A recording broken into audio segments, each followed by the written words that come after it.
¿Qué tal? Muy buenas noches o buena tarde, depende desde dónde, desde qué plataforma nos acompañen.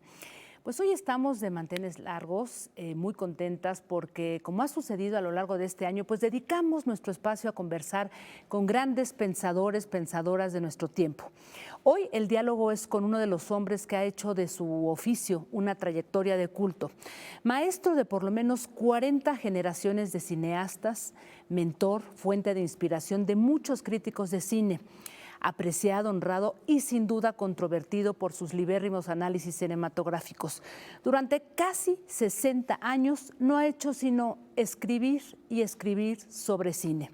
17 libros y contando, 17 entregas que hoy conforman el abecedario del cine mexicano, una obra literaria, filosófica, poética, sin parangón, que abarca prácticamente toda la cinematografía mexicana y a sus directores, directoras.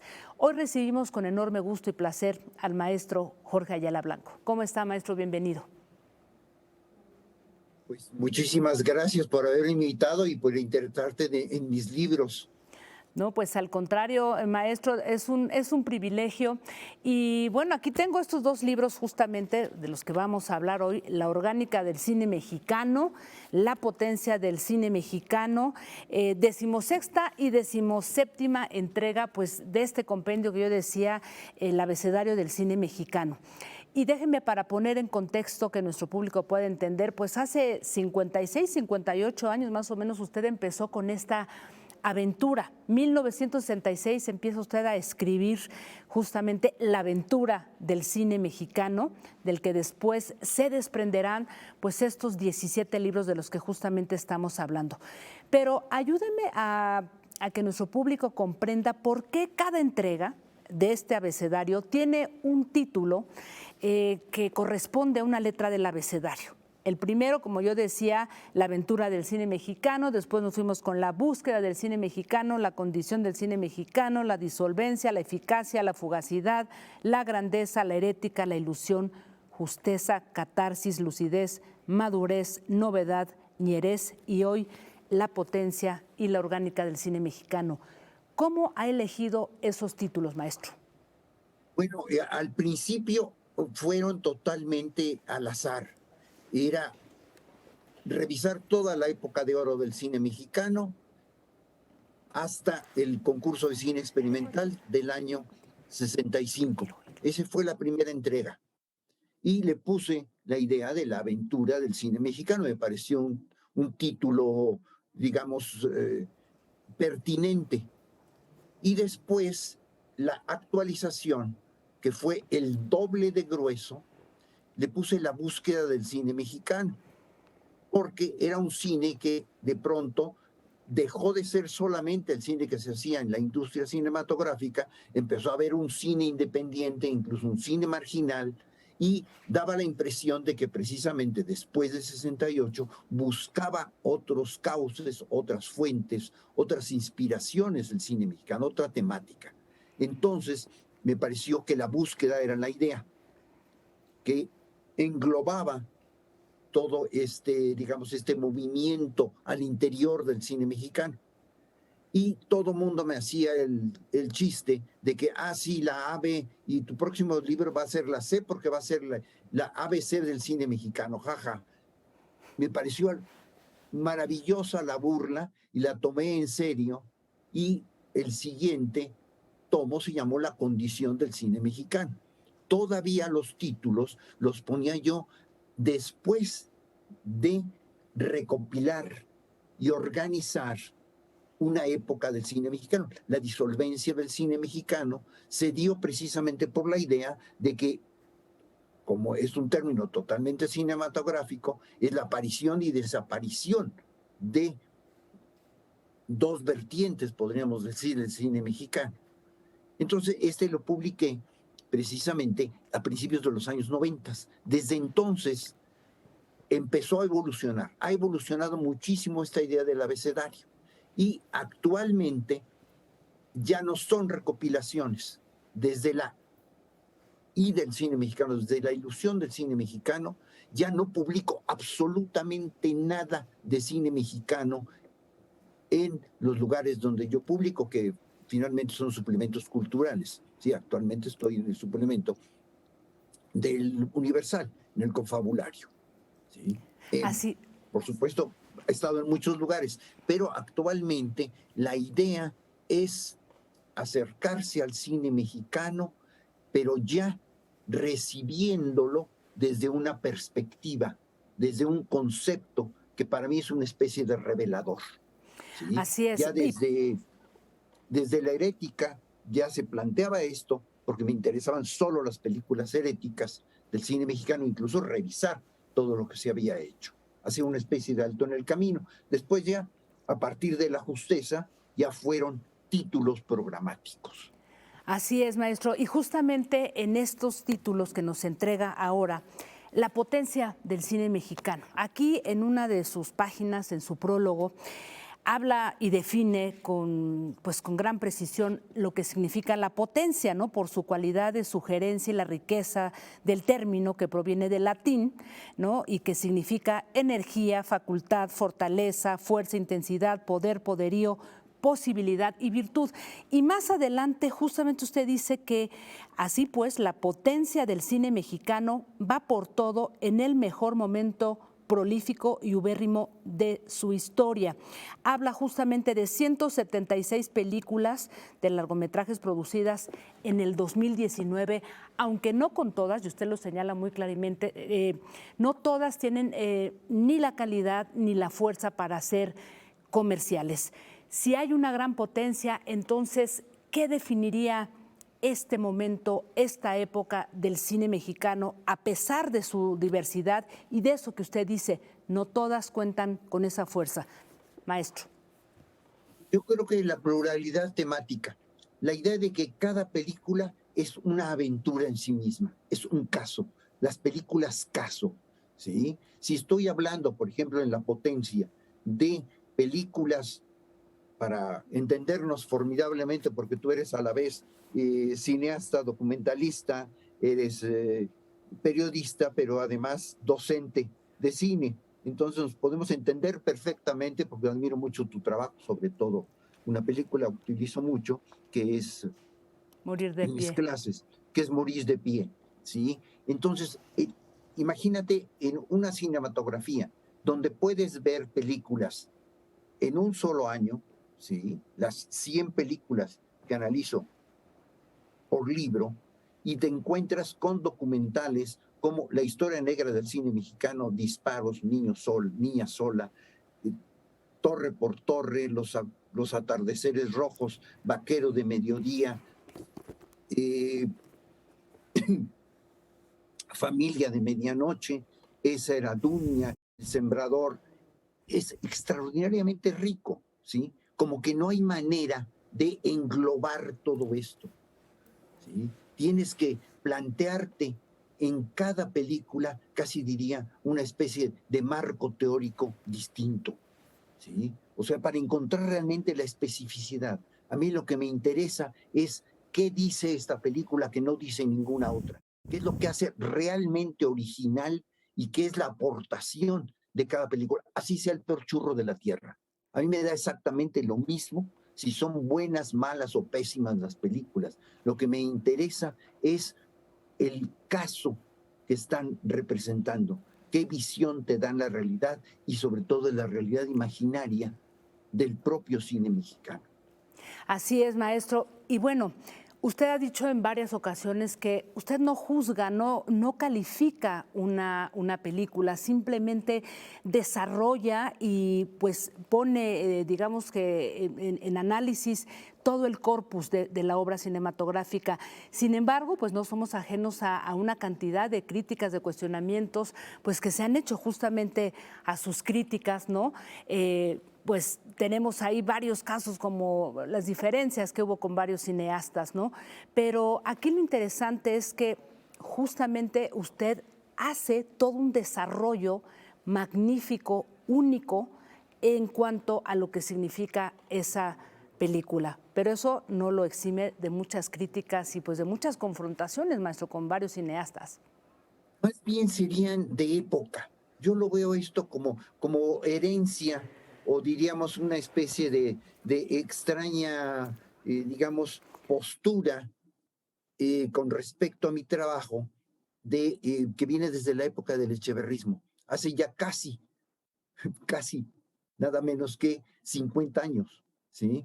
La idea de que sí, efectivamente, pues me encantaba hacer notas un tanto irónicas, ¿sí? Un acercamiento lúdico a las películas. De hecho, nunca era una agresión al cineasta, era simplemente desmontar la película y ver todas sus contradicciones, pero hacerlo con humor. Y el humor en México puede ser muy hiriente, todo mundo te puede perdonar si insultas a una persona, ¿sí? Pero no, pero en el momento en que te estás burlando de lo que él está haciendo, eso es terrible, ¿sí? De ahí viene un poco diría yo, actualmente, pues juicio ya sin ninguna, podríamos decir, justificación, porque pues ya en los últimos libros que he escrito, los 10 últimos libros del cine mexicano, suspendo todo juicio, digamos, valorativo o de recomendación. Tomo las películas como una historia viva, ¿sí? Incluso puedes seguir la trayectoria de un cineasta a través de mis libros. Así es, Y maestro. eso es Permítame, interesante. Sí. totalmente de acuerdo. Permítame hacer una muy breve pausa. Volvemos con usted, regresamos aquí. Estamos conversando pues con el maestro Jorge Ayala Blanco. No se vayan.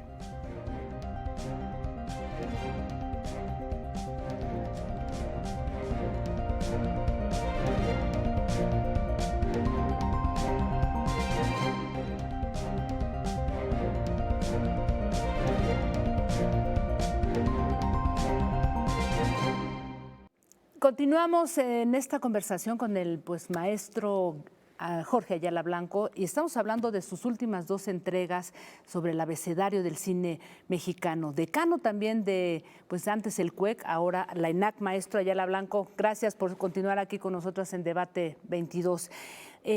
Una de las cosas que me parece muy interesante es que plantea justamente en su libro, y esto lo comenta también en la orgánica, cuando pone al cine mexicano en este dilema, ¿no? Este dilema que pues se ha vuelto casi lugar común al momento de discutirlo, entre la comercialidad, las exigencias de un cine que debe de ser comercialidad, las exigencias de un cine de arte que no se ve. Y ahora yo le agregaría el tema de las plataformas, que también de alguna manera pues dan un giro a nivel de las exigencias en tanto a la producción y también su difusión. ¿Cómo ve usted este momento para el cine entonces, maestro? No, lo veo de cambio, por supuesto. Pero hay algo que sí hay que especificar. A mí lo que menos me interesa es la cocina. A mí me interesa el guiso. O sea, si las películas tienen o no tienen éxito, me da exactamente lo mismo. Es el egoísmo total del consumidor y del estudioso que se acerca a un objeto de conocimiento. Lo que me interesan son las películas. Cada vez me interesa menos teorizar sobre cine. Finalmente, las condiciones en que están trabajando los cineastas solo incumben a los propios cineastas y mi situación es, podría yo decir, egoísta e ideal. Lo que me interesa es desmontar las películas que están delante de mí y cómo se relacionan entre ellas. ¿Sí? Para mí eso es lo fundamental. Por supuesto, tengo una opinión de lo que está pasando. El cambio total. El espectador de hoy no tiene absolutamente nada que ver con el espectador que existía cuando empecé el abecedario del cine mexicano en el año 1965. Absolutamente nada. Había una industria fuerte. Actualmente está totalmente diseminada. Así es, maestro. Y bueno, perdón, ¿sí? No. Esto lo hace todavía más apasionante para mí, al cine mexicano, porque es imprevisible. Así es. Y justamente ahorita que usted comenta esto, totalmente distinto su público, sus lectores, ¿no? De cuando empezó 1966-68 a escribir La aventura del cine mexicano. ¿Quién es su lector imaginario, maestro? ¿Para quién escribe usted en estos tiempos de vorágine informativa, en estos tiempos de información fast track, justamente en donde los consumidores de información y de contenidos pues han cambiado? ¿Quiénes son? ¿A quién le escribe usted, maestro, con estos libros? Bueno, fundamentalmente escribo, pues diría yo que para mis discípulos, pero también para el público en general. Vamos, mi espectador ideal es el lector ideal. O sea, alguien que se acerca a las películas espontáneamente y se acerca a una lectura sobre las películas para prolongar sobre todo el placer y conocer más de esa película que vio. Para mí es muy importante no plantearme, podría yo decir, algo que está externo a la película. Al contrario, borrarlo lo más posible. ¿Sí? Vamos, esa que se llamaba antes la falacia genealógica, ¿sí? La falacia del origen. Lo que importa es finalmente el resultado. Si mi historia del cine mexicano está viva, es porque las películas están vivas. Son organismos vivientes. Es la idea de la orgánica del cine mexicano. Y es el cine mexicano con todas sus potencialidades. Por eso el siguiente tomo fue La potencia del cine mexicano. O algo que para mí es muy importante, la existencia de relatos posibles que están inmersos en la película misma, lo que yo llamo los relatos potenciales. Por eso no solamente es la energía, la idea de la potencia, sino también la idea de en potencia, ¿sí? O por su situación misma, es la energía potencial que estudiamos en física. Así es, maestro. Y justamente ahora que usted comentaba, ¿no?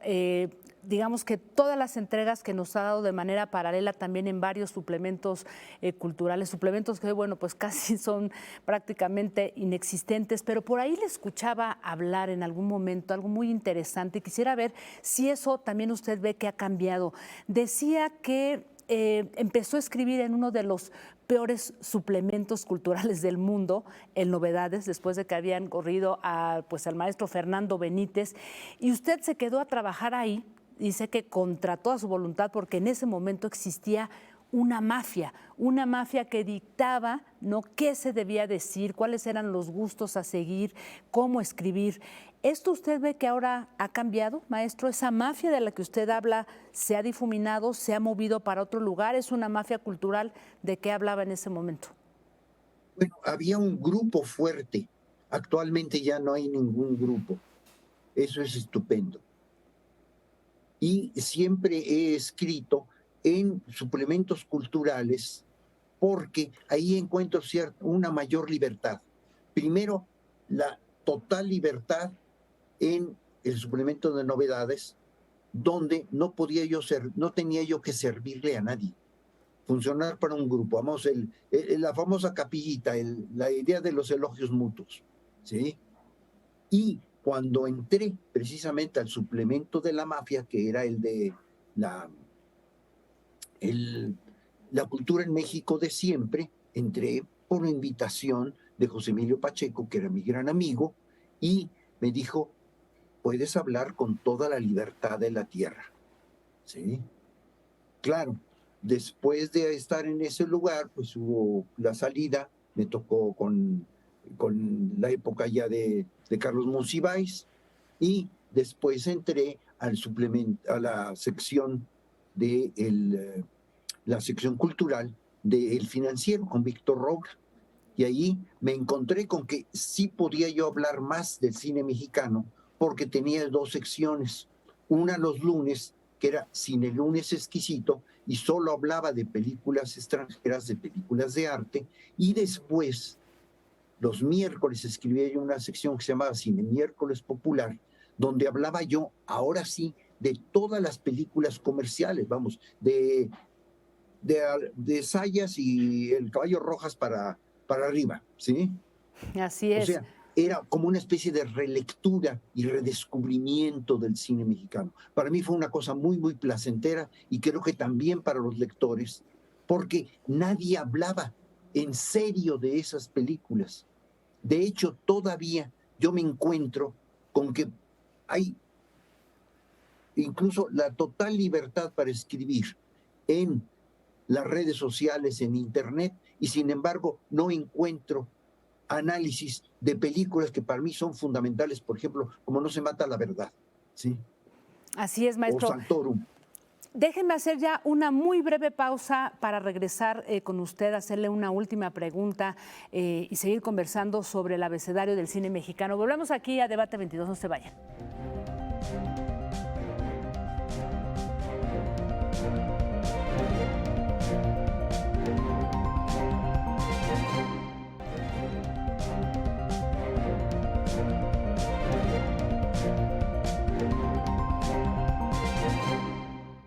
Bueno, regresamos a esta conversación con el maestro Jorge Ayala Blanco. Maestro, déjeme hacerle una pregunta. No me puedo ir sin antes pues poner esto sobre la mesa. Para un erudito como usted, ha visto todo el cine que una pudiera imaginar, no solamente nacional, sino a nivel internacional. ¿Se vale la pregunta, se vale pensar que tiene usted directores preferidos? ¿Hay películas que le han marcado? ¿Qué puede usted decir después de todo lo que ha visto y de todo lo que ha escrito, maestro? Sin duda, tengo siempre preferencias. De hecho, las portadas de mis libros son mis preferencias.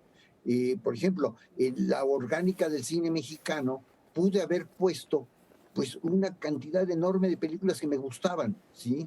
Que podía ser Las Niñas Bien, podía ser La Camarista, podía ser Tormentero, podría ser incluso La Roma de Cuarón, que fue mi alumno, cantidad de películas, pero preferí aquella que era como investigar la primera incursión en un mundo completamente inédito en el cine mexicano, que era la negrada, ¿sí? Así es.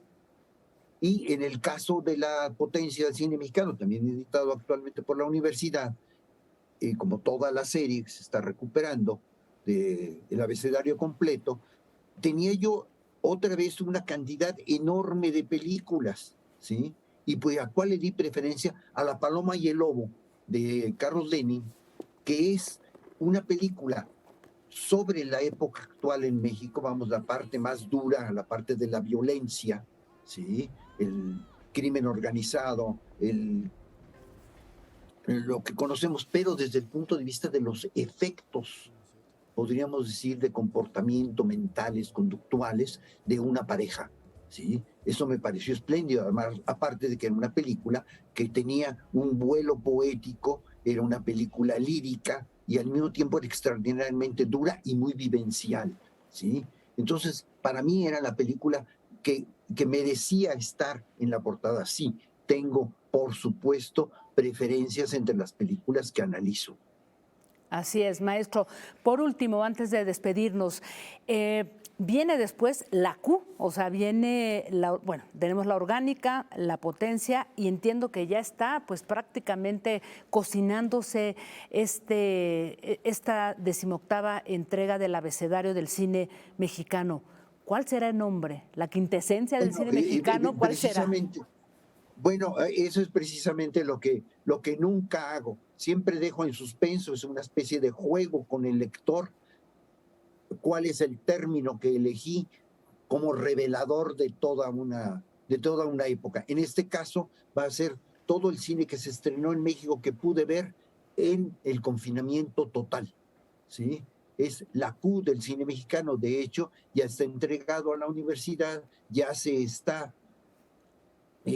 corregida y posiblemente saldrá en 1 o 2 meses más. Pero también ya tengo cerca de 100 capítulos de películas que he podido ver en este año. De hecho, ahora estaba yo haciendo el capítulo número 88, ¿sí? De Matando Cabos 2, ¿sí? No le hago fuchis a ninguna película, ¿sí? Entonces, cuando tenga yo 100 capítulos, cae la guillotina y cambio el planteamiento, ¿sí? La R del cine mexicano ya está, digamos, a punto de ser terminada y quizá a principios del año próximo, ya en 2022, pues será la S del cine mexicano. Cuando llegue a la Z del cine mexicano, pues será, por supuesto, la zozobra del cine mexicano, homenaje a López Velarde, ¿sí? En ese momento caerá la guillotina y me cruzaré de brazos a disfrutar las películas sin necesidad de levantarme a las 5 de la mañana para escribir de ellas 3 horas y después tengo que irme a trabajar. Así es, maestro. Pues yo quiero agradecerle esta extraordinaria conversación, de verdad un privilegio platicar con usted y no me quiero ir sin antes comentarle a nuestro público que muy pronto nuestra querida Universidad Nacional Autónoma de México pues nos dará la sorpresa de que prácticamente todo este abecedario está empezando a digitalizarse y lo vamos a poder consultar justamente a través de internet, de la página de Antes el CUEC, hoy ENAC. Maestro Ayala Blanco, muchísimas gracias por haber estado con nosotros aquí en Debate 22. Encantado, Jacaranda. Muchas gracias por interesarte en mis libros. Al contrario, un privilegio y hasta muy pronto. Le mando pues un abrazo, aunque sea digital, y hasta pronto. Gracias a todas y a todos por habernos acompañado aquí en Debate 22. Nos vemos el próximo jueves.